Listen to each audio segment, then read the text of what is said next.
Hello, everyone, and welcome to the CAP MMA Show. Today is Monday, January 27th, 2025. I'm your host, Joe White. Shout out to the entire CAP MMA crew, Trace, Usman, Tony, and Mike.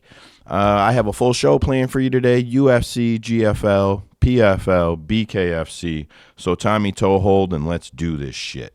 First thing first, UFC Stats posted a picture of Kelvin Gastelum with the caption, Kelvin Gastelum finally hired a nutritionist. Good. Kelvin looks great. I'm really happy for him. I do think he should have done it earlier. Everybody everywhere on the internet is saying the same thing. You know, retrospect. It's easy to say he should have. Either way, he has. I'm really excited for him. I hope he has a hell of a return. I think Kelvin's still pretty young. I did not look, but I think he's still pretty young. I think he's in his early 30s. He could still make a pretty good run at this. Cory Sandhagen called out Sean O'Malley, says that he thinks O'Malley will basically get washed in a rematch against Merab. I concur. I agree. I see nothing wrong with O'Malley going out and getting a win and earning a title shot and showing that it'll be something different. Plus, I think O'Malley versus Sandhagen is a fight that fans have long wanted to see. And you don't want to let it past its prime. You don't want to let it go too long. Make the fight happen. I think that's a great fight night main event. I would say it could pay-per-view main event, but I mean, with no belt, it can't. So I think it's a great fight night main event. I don't see them putting O'Malley like third on the card, third down. I guess it could co-main a pay-per-view, but I like two title fights on a pay-per-view, so I'm not going to really push for that one. Back after UFC 308, well, at UFC 308, Robert Whittaker lost to Khamzat Chimaev via face crank. Rob's jaw gave, his teeth folded in. After the show, after the fight, DC took a picture of a cell phone that had a picture of Rob's jaw on it and posted it on social media. Ariel Helwani recently brought this up to Rob, and Rob said that he actually thought it was a scummy move, that Daniel didn't have anybody's consent, and that he did it for the clicks. I understand why Rob feels that way, but it's one of those those anomalies in MMA where, man, you got to show it to everybody. You got to let everybody see it. I do understand Rob's point of view about the clicks and the consent. He could have maybe let Rob post it for those reasons, but sometimes, man, you just want to show people. You're just eager, and you see something, and you're like, I think DC just wanted to post it. I'm not a DC homer, but I'm going to give him the benefit of the doubt on this one. Sorry for that edited graphic. I don't think that's allowed here on YouTube, so I put the little star over it. That should keep us clear from any type of flagging or anything like that, I believe. Ali Abdelaziz posted that Islam will fight early summer. Let's go. I think that lines up pretty well. Ramadan is from the end of February to the end of March.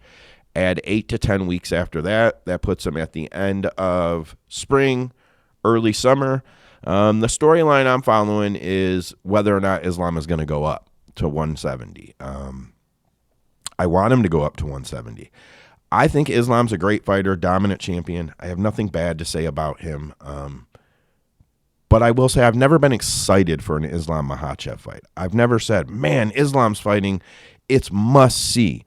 He's always on good cards. He's a top-tier fighter. But I will say this.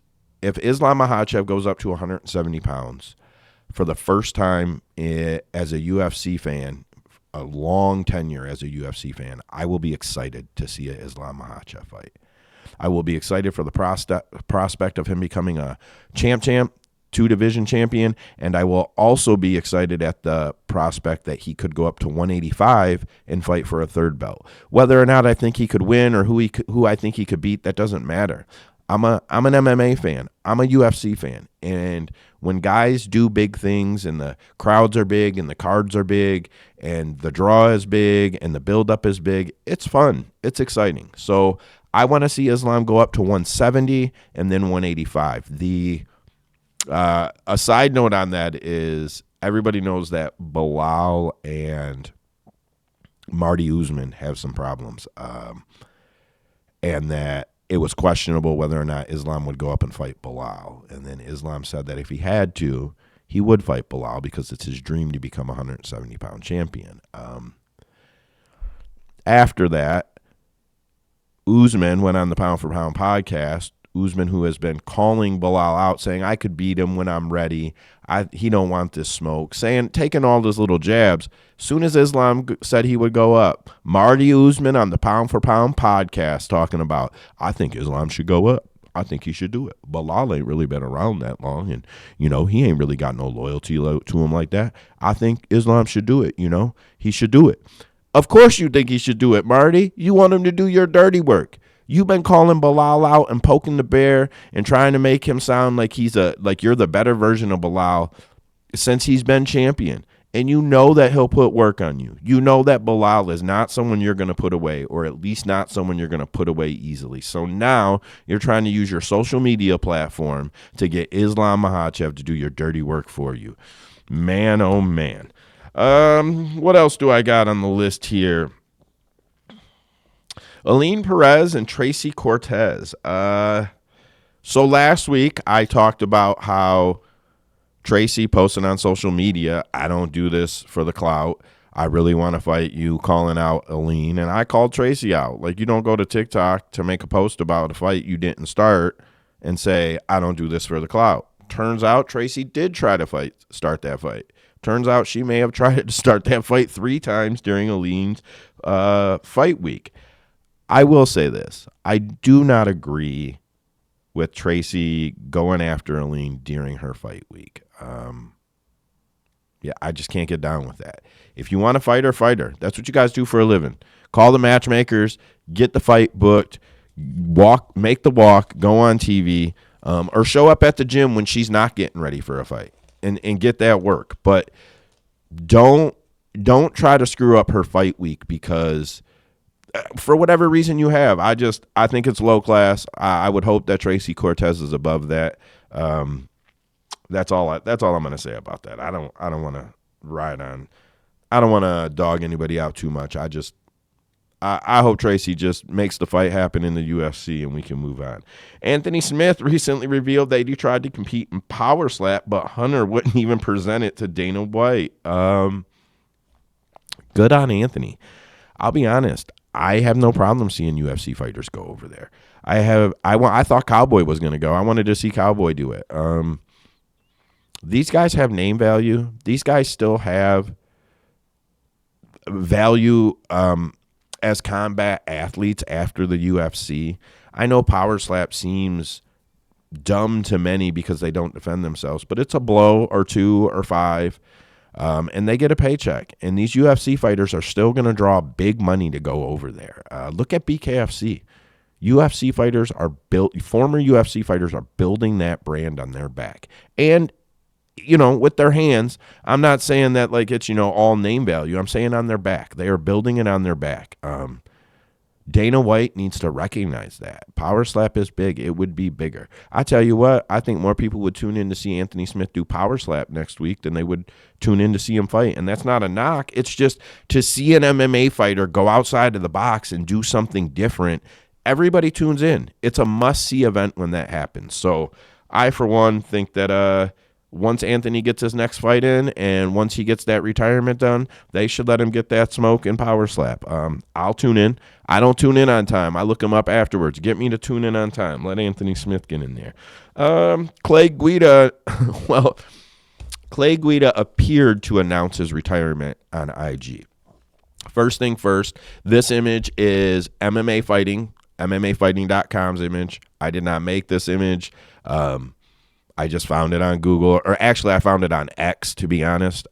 It's a great image. I could go make my own image with the same quote and make it look similar to that. Listen, we all follow them. We all see their stuff. I seen this, so I don't have IG, so this is how I seen it. So this is how I credit the source that I seen it from. Here's Clay's post, written by them, where I seen it.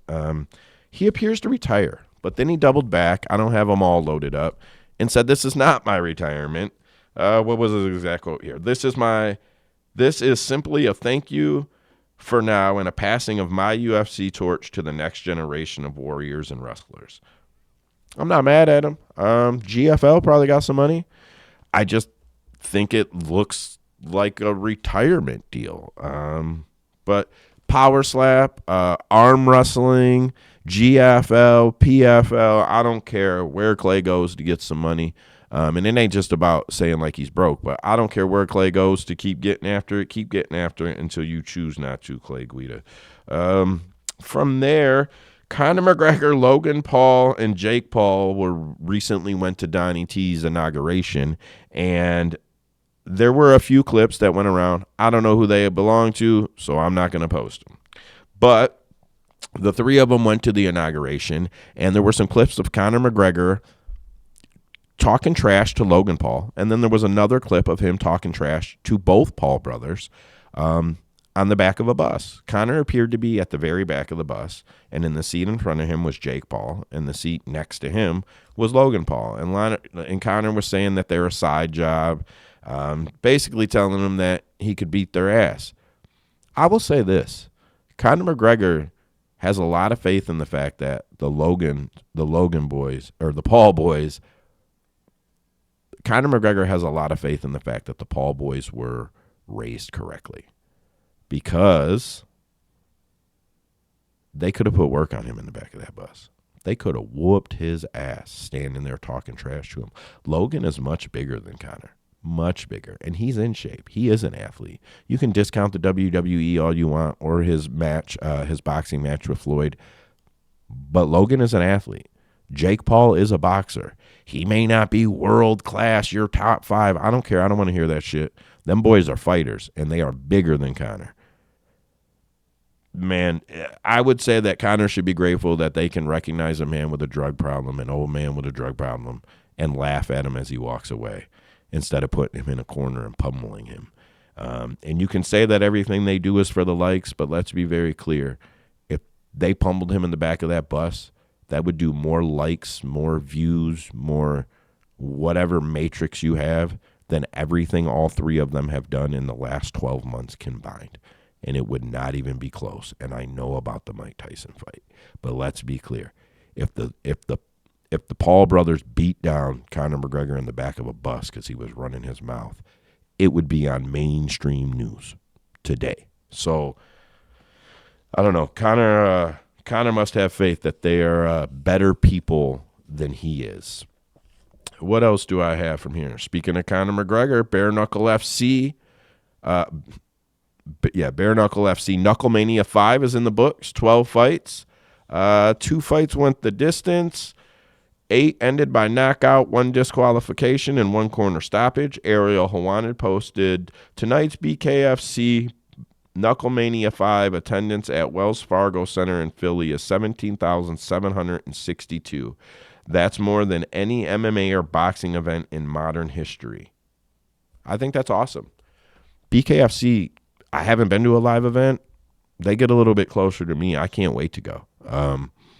It looks super exciting, man. The crowds seem crazy. The energy seems off the charts. I can't wait for them to come a little bit closer to Detroit, Michigan, or to Detroit, Michigan, because I will be there as close as I can afford to possibly go. In the main event, Jeremy Stevens, he beat up on Eddie Alvarez. Eddie quit after round 5, or his corner stopped it, whatever you want to say. Good for Jeremy. I think he'll prosper here. Kind of rough to see Eddie go out like that. I don't know what the deal was. I don't know if his heart wasn't in it, if he just got clipped and couldn't recover. I don't know, man. But sucks to see Eddie go out that way, but I'm happy for Jeremy. Conor jumps in the ring afterwards. Forehead to forehead with Jeremy Stevens, telling him he'll fight him. Bad look. BKFC's got to do something to keep Conor under wraps. This man can't be firing athletes after every fight, star athletes after fights that aren't even in the promotion, jumping in the octagon, telling all the talent that is employed by the promotion or contracted by the promotion that he wants to fight him. I know everybody wants that Conor smoke, but it's low class. Then afterwards, Jeremy Stevens calling him Cocaine Conor. Like, it's just a bad look, man. BKFC really needs to they need to figure out something to do to keep that under wraps, because that's going to get out of hand really fast, in my opinion. Side note to that, talking about Conor McGregor a little bit here, is Michael Chandler is still talking about fighting Conor McGregor. Like, this is just in the last couple of days. I seen it on one of the aggregator sites. I don't know which site it was on. But in the interview, Michael Chandler is still talking about fighting Conor McGregor.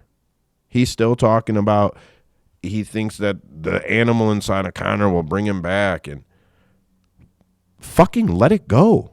Let it go, Mike. Nobody thinks you're fighting Conor McGregor. And if you do, nobody cares. Nobody cares. You're not even the guy we want to see him fight anymore. We're actually sick of hearing it. We're sick of hearing about it. We're sick of hearing you talk about it. We're sick of hearing reporters bring it up whenever they have the opportunity. We're sick of it. Move on. I promise. It'll be much better with the fandom. Just move on.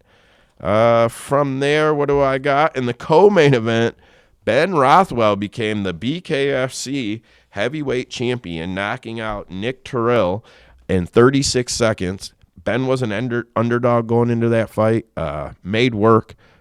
Ben loves it. I'm super happy for Ben. I'll tune in just to see Ben over there. I mean, I've been watching BKFC for a long time. Since card 4 or 5. I didn't tune in for the first couple. I seen the replays, and I was like, man, I gotta watch that. But I'll tune in for Ben. You know what I mean? Like, I'll make sure I catch that fight, or I'm watching the whole time for Ben. Pretty excited. He looked great. Feature fight. Beck Rollins defeated Taylor Starling in a unanimous decision. What was the score here? 50-45, 50-44, 50-45.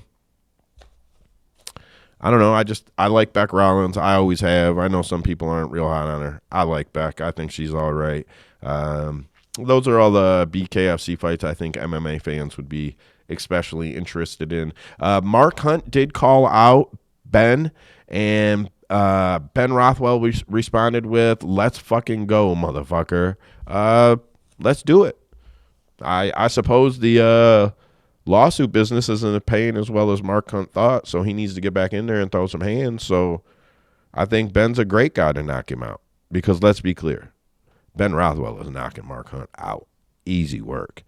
I don't know what the odds will be, but put the house on that. Easy work. From there, let's see what we got over here. Clear this up. PFL 2025 Road to Dubai Championship Series, also known as PFL Champion Series 1, Nurmagomedov versus Hughes, is in the books. 11 fights, 6 went the distance, 5 were unanimous, 1 went to majority decision, 3 submissions, 2 of them were rear naked and a arm triangle. One guy kind of gave up, and another guy got his arm broke. Usman Nurmagomedov defeated Paul Hughes in the main event. Little bit controversial. Not controversial, though, in the sense that it was a robbery, which is nice. Controversial in the sense that it was so close you could be on either side of this fight.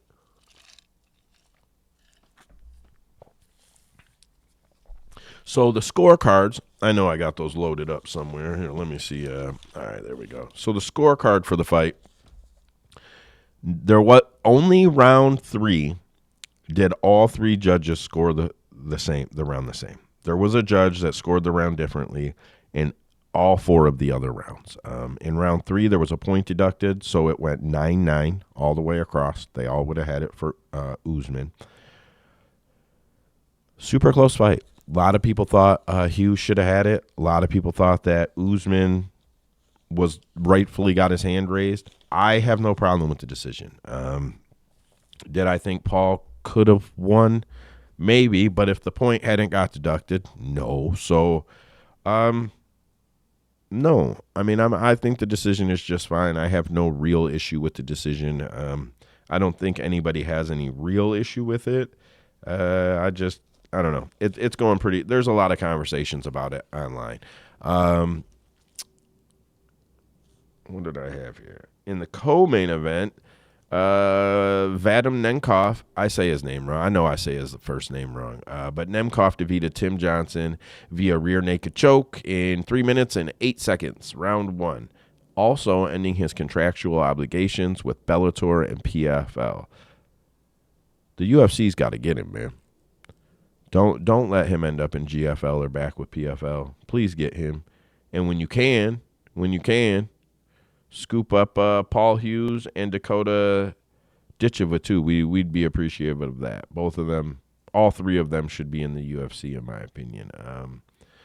The PFL is talking about right now they want to make Ditcheva the biggest female MMA star on the planet. They say she's marketable, and she did win female fighter of the year by most major outlets last year. But the biggest star in the world under PFL is still way broker than a top 5 fighter in the UFC. There is no way around it. No way around it. PFL can throw their entire book at her. They don't have it. They're going broke. They're running out of money. They're losing fighters.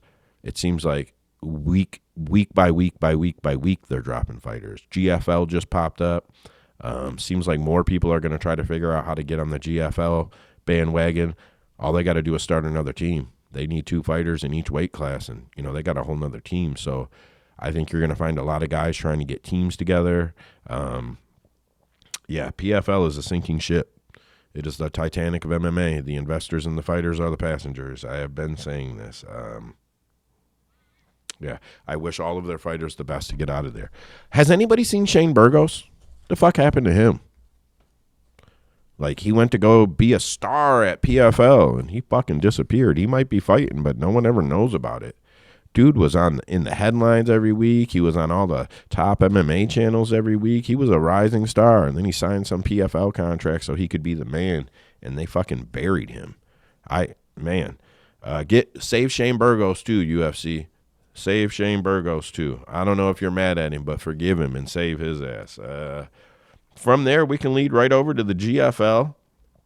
GFL held their draft. 6 teams, 20 fighters per team, 10 weight classes, 2 in each weight class, 14 men, 6 women per roster. I'm not a huge fan of the team aspect, but the more I think about it, the more I warm up to it. And the more I look at the roster, the more excited I get, if I'm being honest.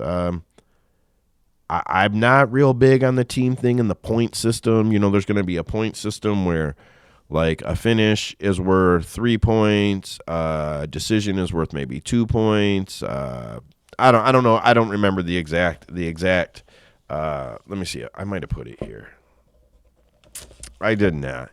But I know it's a point system for each match, and then the teams are scored. I'm not really about that, but I understand how it keeps everybody involved, so I'm willing to work around that. What I do see is the opportunity for small franchise-like teams. If these coaches are going to take these gyms and if these coaches are going to bring these fighters into their gyms and they are going to create a real team environment for the lead up to fights and things, I think this could be really exciting. I think the social media lead ups, I love Embedded. I love the countdown. I love anatomy of a fighter. I like all that stuff a lot. So if they could give us one video a week of Ray Longo's camp, and let us know what's going on over there, or Javier Mendez's camp, specifically on these athletes. The other thing it will do is it will put some highlight on the less known athletes for working or being teammates with some of these more high profile athletes. I really think that this could be something worth watching, and I think this could be better than Bellator was, if I'm being honest. This CGI draft stuff that they did right here. Listen, not everything you do can be a home run. Not every hit is a home run. Not every swing is even a hit. If you're really dogging them too much, just get on your computer, whip up your own CGI draft, post it online so we can all see how much better you could have done it. And then maybe the GFL will give you a job. And then you'll be in the money and we'll all be better off. But that's not the case. They tried something. It didn't go real well. I'm going to move on from it. I'm going to move on from it because I'm excited about the roster. I'm excited to see these older guys fight. I'm excited to see them in a league kind of amongst themselves. I'm excited to see them in a place where it looks like a fighter, if they really are UFC talent, after a year, they're probably going to go sign with the UFC, and then someone else will come in on their team. No harm, no foul, and maybe some guys leave the UFC and fill in spots on these teams. I'm excited to see it, man. I like to see the fighters that I've been watching continue to be in the combat sports field after they leave the UFC. I'm not just a UFC fan. Some of the weight classes that the GFL will have will be heavyweight, light heavyweight, middleweight, welterweight, lightweight, featherweight, bantamweight, atomweight, strawweight, bantamweight for the women. But they're changing the weight classes a little bit. Heavyweight, still 265 limit. Light heavyweight will be 225 opposed to 205. Middleweight will move from 185 to 200 pounds. 180 pounds at welterweight, 165 at lightweight, 155 at featherweight, 145 at bantamweight. And then the women's weights will be 110 for atomweight, 125 for strawweight, and 110 for bantamweight. 140 for bantamweight. I really like these weight classes. I don't think it actually solves the problem that we want solved with the 155, 165, 175, 185. I don't really think it solves that problem, but I think you could go 165, 175, 185, 200, 225, 265, and get us a little bit closer. I think you're now going to find guys that were struggling to get to 170 now trying to get all the way to 165. I don't think that's – or guys that were struggling to get to 185 now struggling to get to 180. I don't think it will actually correct anything unless there's some type of hydration clauses or in-camp weight measurements that are taken, like requirements. I don't know. I don't see how this actually fixes the problem. However, I do really like these weight classes. And in the women's weight classes, I really like them. I really like 110, 125, 140. In women's MMA, I think that's appropriate. I don't think the UFC should rebuild everything they have around this, but I think this is a step in the right direction. From there will be 6 teams: Dubai, London, Sao Paulo, New York, Miami, and Los Angeles. The Dubai team will be GFL's graphics, guys. Not my graphics. I'm sure you guys all know they're GFL's graphics. Wait, what came up on the screen here? Did I hit 5? I meant to hit S. Sorry. GFL's graphics here, guys. Not mine. I'm not claiming they're mine. But we all see the same stuff. There's no need for me to try to make some lame ones when they have these cool ass ones I can show everybody right here. Check out their X page. You can see them up close, get a better look at them. Dubai will be managed by Cain Velasquez, coached by Javier Mendez out of American Kickboxing Academy. Some feature names: Derek Brunson, Tyron Woodley, Abubakar Nurmagomedov. I'm not going to review the whole team, but I mean, those are all guys I want to see fight. From there, we have GFL London, managed by Luke Barnett, coached by Carl Prince from Manchester Top Team. Some standout names: Alexander Gustafsson, Benson Henderson, Julia Budd. After that, we've got Team GFL Sao Paulo, managed by Lyoto Machado, coached by Andre Pedimieres. I say it a little funny, man. I struggle with some of them, but I'm not going to butcher it by trying to say it again. He coaches out of Novo Uno. Some standout fighters down there: Douglas Lima, Patricky Pitbull, Rafael Sunsao. Team New York, after that, Team New York does not have a announced team manager yet, but they are coached by Ray Longo. They could be waiting for someone like maybe a Clay Guida to get some clearance to go manage the team. Who knows? Standout names: Dylan Dennis, Kevin Lee, Holly Holm. I want to see them all fight, including Dylan Dennis. I only chuckled a little bit because we all actually want to see Dylan Dennis fight. I doubt it happens, but I'm happy to see Kevin Lee, and I'm happy to see Holly Holm. I'm getting pretty excited for the GFL. I'm just going to be honest. I hope the production delivers. Team Miami, managed by Thiago Alves and coached by Conan Silveira from American Top Team. Standout athletes are Rebelis de Spain, Thiago Santos, and Paige Van Zant. And I'll just jump finally straight to Team Los Angeles, managed by Wanderlei Silva, coached by Rafael Cordero out of Kings MMA. Standout athletes, Sage Norcutt, Alima McFarlane, and Cynthia Cavello. I want to see all these people fight. All these people that have been coming up on the screen while I hit all of this. I want to see them all fight, man. I'm not done with these guys. And no, I don't want to see Kevin Lee getting fed to Diego Lopez right now. I don't want to see it. I want to see Kevin fight Tony Ferguson. I want to see Clay Guida get over there. I want to see a league of extraordinary fighters. GFL could be that. It could be that. It could be a way for these guys to form teams and help put the younger athletes over, move up. I don't know if the GFL is paying the coaches and paying the management. The fighters just get their check, cutting the social media. If that is the setup, I'm extra excited for it. It's all straightforward. Fighters don't have to divvy up their pay afterwards. Man, I think there's a lot of potential here. I know a lot of people are hating on this, but I think there's a ton of potential here. I'm going to shoot through this one really quick. I know everybody can't see the names. These are all of the fighters that were drafted by weight class. I will say the heavyweight division, Tanner Boaster, Stuart Austin, Todd Duffy, Junior Dos Santos, Rebelis de Spain, Fabricio Verdum, Bruno Capozella, Ali Aziva, Frank Mir, Andrei Arlovsky, Alexei Olenek, Alan Belcher. No, these aren't guys that are in their prime. These aren't guys that I'm like, these are the greatest UFC champions in the world right now. But these are all guys, I'll watch them fight.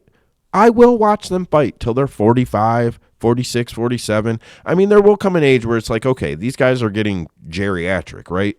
But if they look all right, man, guys fighting till they're 42, 43, 45, 46 is not insane if they are healthy.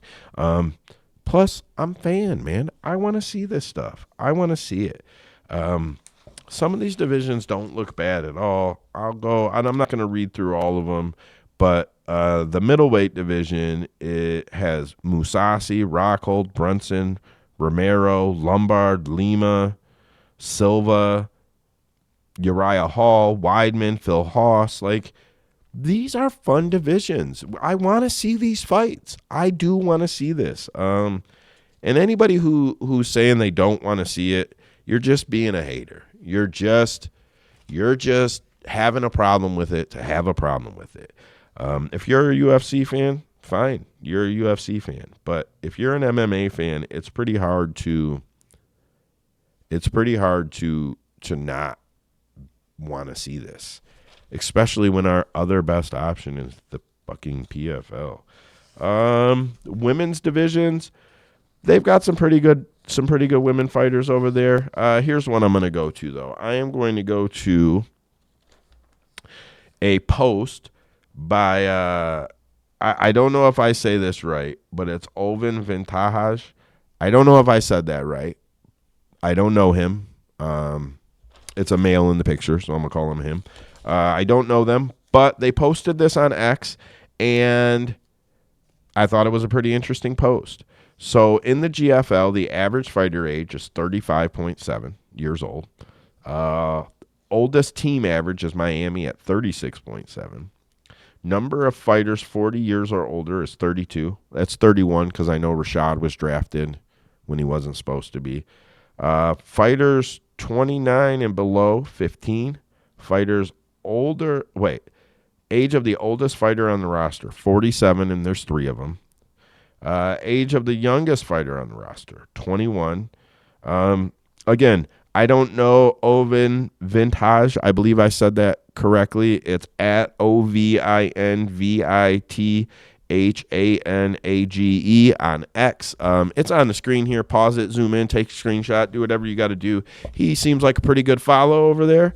And I thought it was a pretty good post. From there, Rampage Jackson posted, I don't know what Rashad is, why Rashad is, I don't know how Rashad is on here when I'm scheduled to beat his ass in April. And then Rashad came back with, I'm not. Let's be clear. The only commitment I have is to lay your ass out in April. Okay, they removed him from the roster. Maybe there was a miscommunication between his intention with them and their intent with him. No big deal. No big deal. Oh, I did have the point system noted a couple pages back here. 4 points for a finish, 3 for a decision, 3 for a draw, 1 point for a decision loss, no points for a finish loss. Couple questions I have is if you go to the GFL's website, it says question.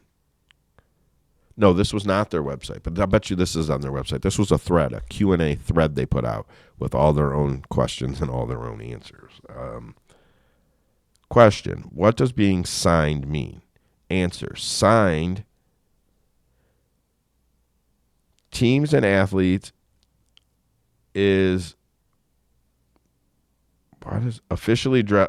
team or athlete is officially eligible for draft. They had some typos. I copied and pasted it, guys. Sorry, it screwed me up.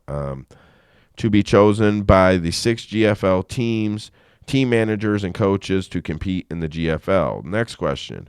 What is the purpose of the draft? The draft allows teams to strategically select fighters from a pool of 400-plus male and female draft eligible athletes. So what the hell about the other 280 fighters? Are they allowed to go get UFC contracts and then their shit with you is null and void? Like, how does it work? So they got to sign with you, or they just got to say, hey, you can draft me? And how are they signed to be eligible?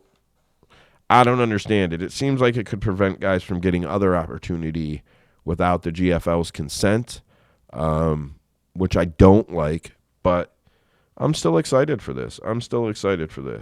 Quick read, guys. This show is brought to you by our very own website, CAPMMA.com, the best place for side-by-side eye comparisons to make sure you're getting the best value for all your bets. Moneyline odds, overs, unders, a scorecard database, and the most recent headlines, plus much, much more. It's all 100% free and 100% ad-free.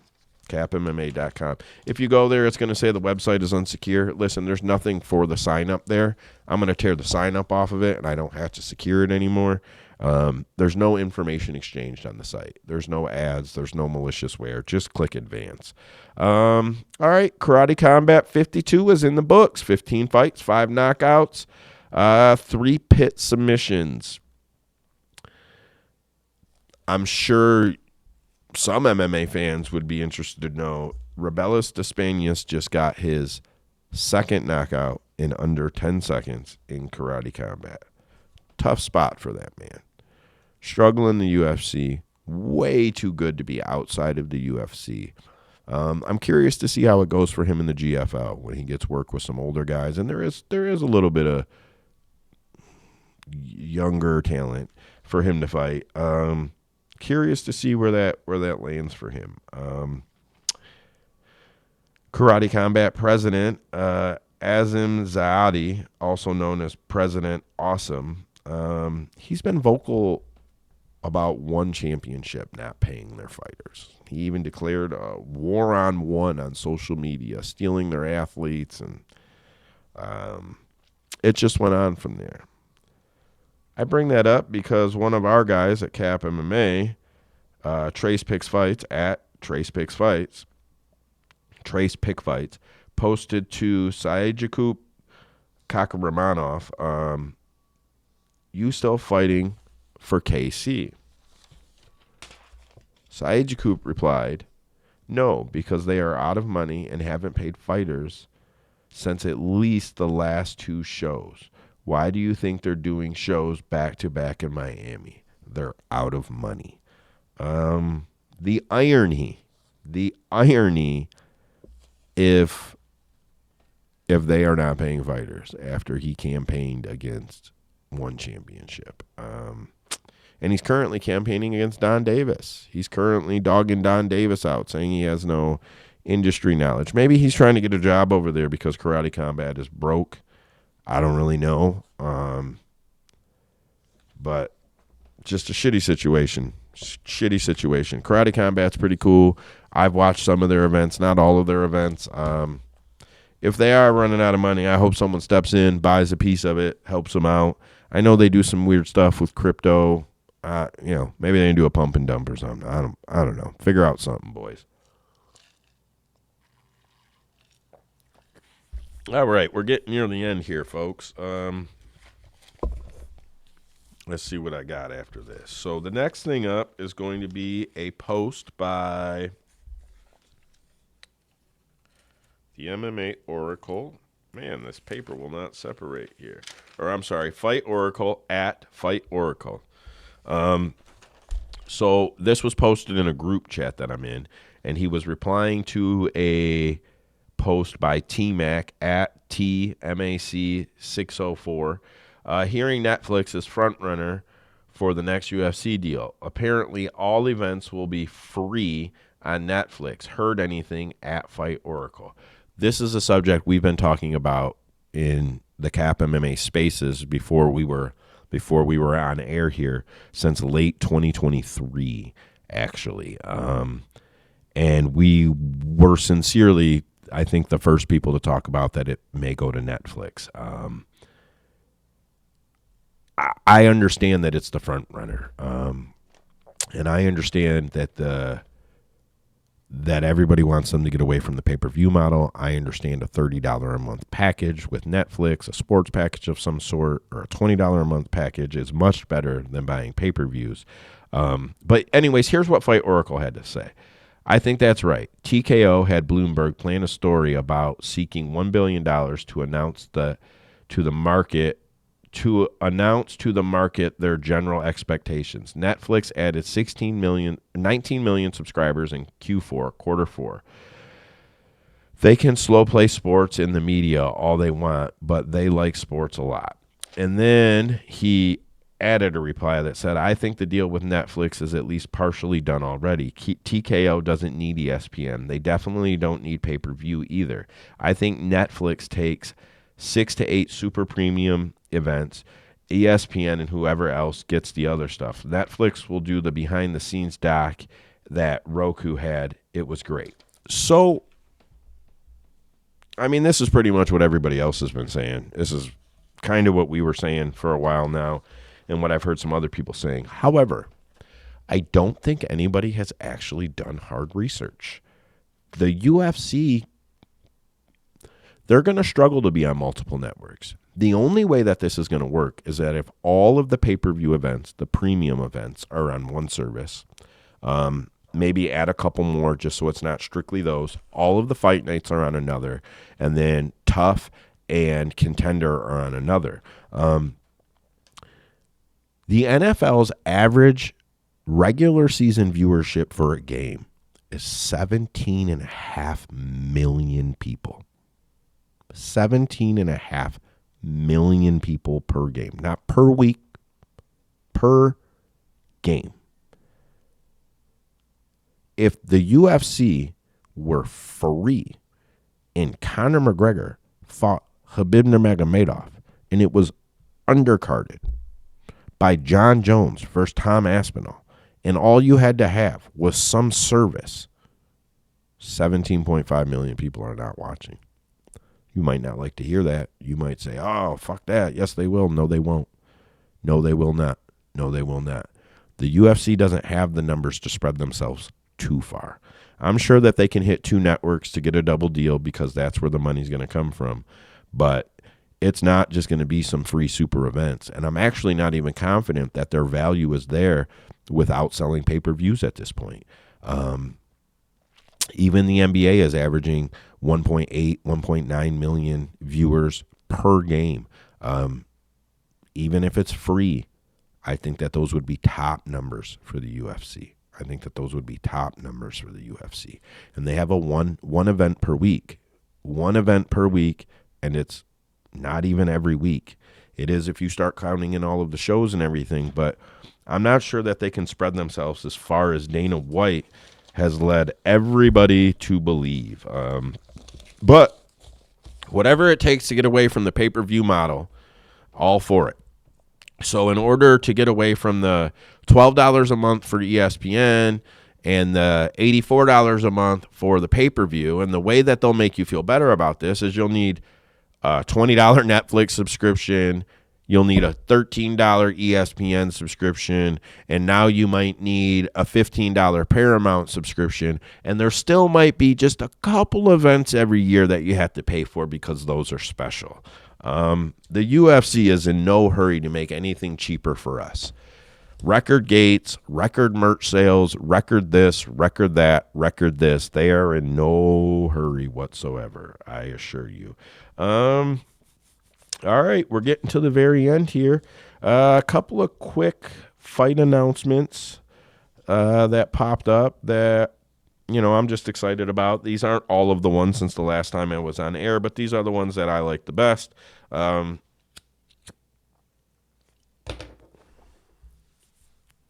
Ricardo Ramos and Chepe Mariscal will fight March 1st. Chepe's badass. Like Ricardo. That's a banger fight. Sincerely excited for that. Newcomer Louis Garrel will take on vet O'Day Osborne. I'm excited about that one because I like O'Day Osborne. I've met O'Day a couple times. We used to have a guy that came on in the spaces all the time named Andrew. He's a buddy of mine. I meet up with him when I go out to Vegas. I don't want to say he's friends with O'Day, but I know he's met O'Day a bunch of times, and he was a big fan. So the whole team just kind of warmed up to O'Day, and I follow him on social media. I really like all of his stuff. So that one just makes me excited. From there, Renat Fakhretdinov is out. Gabriel Bonfim will now fight Chaos Williams at UFC 102 February 15th. That's a better fight. I like that fight. I like Chaos. I like to see him fight. I like the Bonfim brothers. I hope they do well. I just think that that's a good fight there. Hope I popped that one up on the screen. I think I did over there. Let's see. What else do I got over here? There we go. Last one. Marvin Vettori will fight Roman Dolidze March 15th. Okay, I only put this one up there because Marvin took to social media and said that until he seen the official announcement, he thought he was fighting Roman Kopylov. I just thought that was pretty funny. I think with Marvin, that might have been a sincere and honest statement. I don't know. Maybe he was just trolling, but it's hard to tell with him. With that said, that's the end of the show. That's all I've got. Anybody who's still watching, I thank you very much for still being here with me. If you've been here more than once, you know the toast. Here's to yous and here's to us. Friends together, look at us. And if we ever have a tuss, fuck you. Here's to us. CAP MMA.